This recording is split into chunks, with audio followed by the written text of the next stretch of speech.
Activation of nuclear silo. COM team, continue your mission. Engage. Stand by. We're analyzing the situation. Here comes the snow. Shoot down the enemy. I'll run a plane analysis and fill you in ASAP.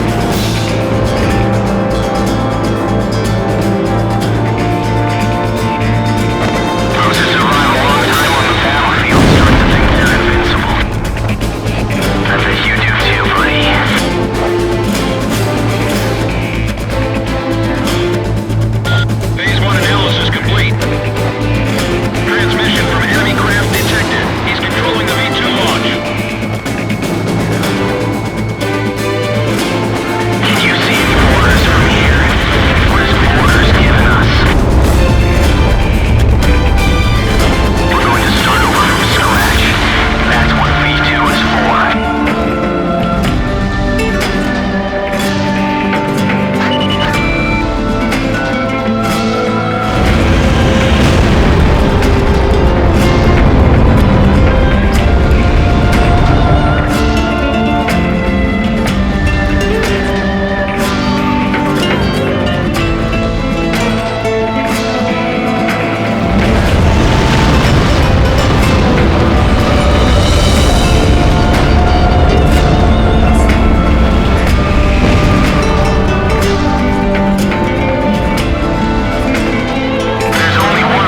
So this is the hidden truth about the war. And this is where his trail ends as well. The impact of the 7 nuclear detonations on the world's psyche was great. Those who witnessed the carnage went on to organize a global arms reduction. Perhaps they were admonishing themselves. Furthermore, the existence of V2 was concealed. The events that occurred after the war faded from people's memories, and these men were also sealed away from history. Maybe this was one path to achieve peace. And here the curtain falls on this story. However, that does not mean their own stories came to an end. I fly under the code of knighthood. It's no surprise, since we soldiers are the descendants of the Belkan knights. We protect the meek and give our lives for honor, but that does not mean that we are generous, since generosity will cost us our lives. If the pilot survived to the end of the war, he must have carried out these rules. I bailed out and landed here. The captain was gone. I've lived a comfortable life since then, and I probably have him to thank for that.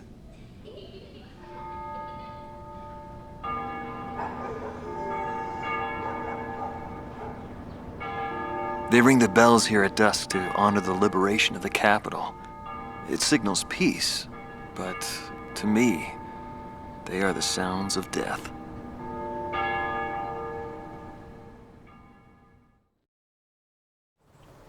Hatred cannot be the only motivation for war. It only brings about more pointless deaths. I lost most of my students. They were all my children, my flesh and blood. I will never overcome that grief. I'll probably never teach anyone again, nor will I ever go up in the sky again.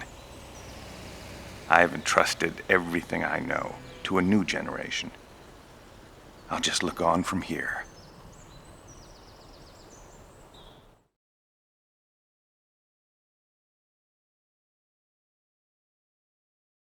Marcela Vasquez, the Espada team's number 2 and former member of the Sapan Air Force, 9th Air and Land Division, 11th Tactical Fighter Squadron. She is thought to be a survivor of the Coup d'etat squadron. She currently earns a living as a dancer.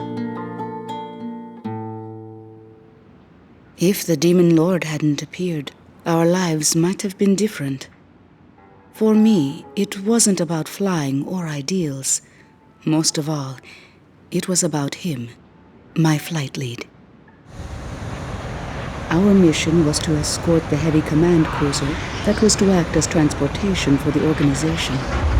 And the Demon Lord appeared, as if to block our path. I will never forget his overwhelming power. One by one, my comrades were shot down, and then the mother bird we were supposed to protect. We survived after the fight. We left our organization and returned to the ground together.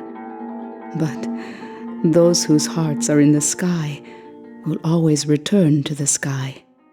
He was one of them. And so he left, even though his wounds had yet to heal, and he died there, never to return to me. But I don't blame anyone. The regret and suffering that remained after that battle were also what he had given me. They're among the precious few things he left behind.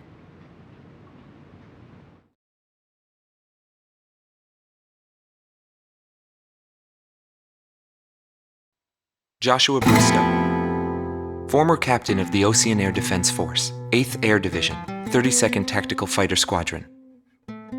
His actions during the Belkan War are surrounded in mystery, and he is rumored to be one of the founders of a world with no boundaries. His whereabouts were unknown after the decisive Battle of Valdreich, but several years later he resurfaced as a leader of a terrorist organization. Today he is serving time in prison. This darkness and that little window are my entire world now. I'm actually rather fond of it. The darkness envelops me in a borderless world, a world with no boundaries. He was not the reason we were unable to change the world. No matter what the desired outcome is, the world can still change as long as people expand their knowledge and desire change. Today's world has already changed from what it was back then.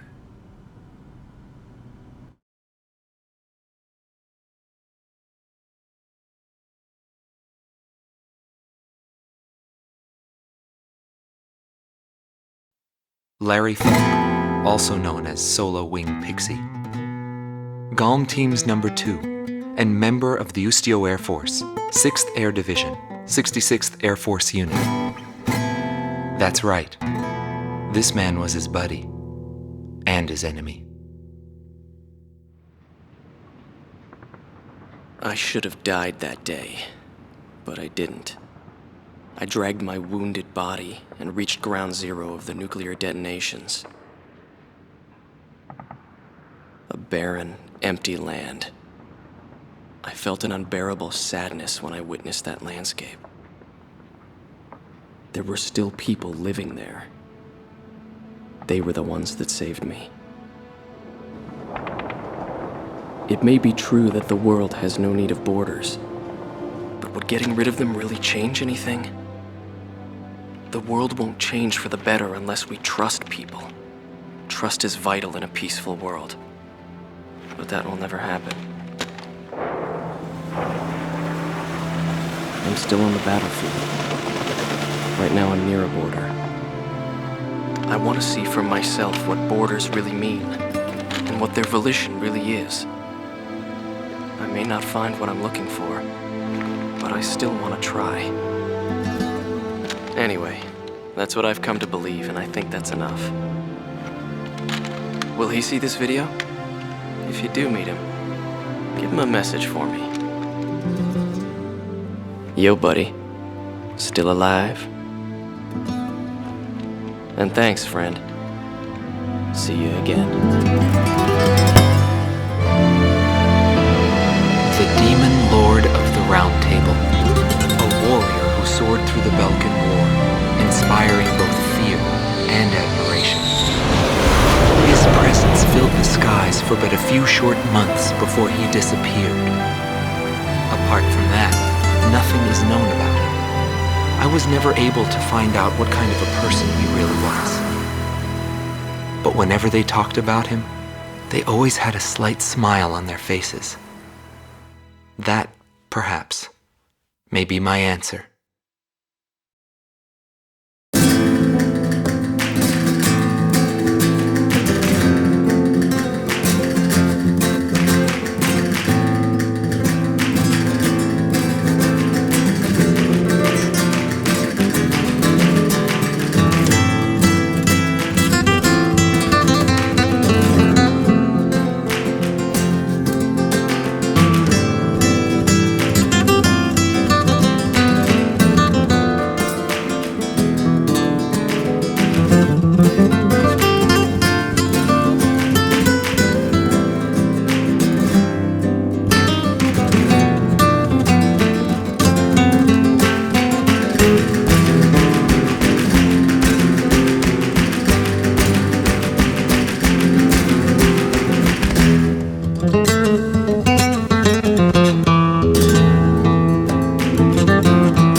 you.